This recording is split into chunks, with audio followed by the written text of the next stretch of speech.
जुलै 2025 जपानमधील झूमध्ये एका छोट्याशा जीवाचा जन्म झाला.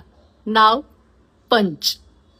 पण जन्माचा आनंद काही क्षणांतच विरून गेला, कारण आईनेच त्याला सोडून दिलं.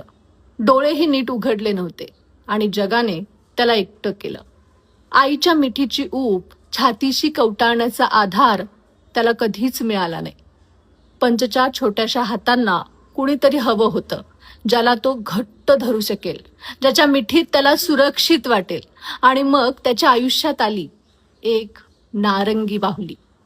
हो, फक्त एक मऊ खेळणं, पण पंचसाठी तीच त्याची आई झाली, तीच त्याचा आधार, तीच त्याची दुनिया. तो झोपताना तिला घट्ट मिठी मारतो. घाबरला, तणावात आला की तिला अजून घट्ट पकडतो. इतर कोणी जवळ आलं तरी त्या बाहुलीला जणू ढाल समजून कवटाळतो, कारण प्रेम नसले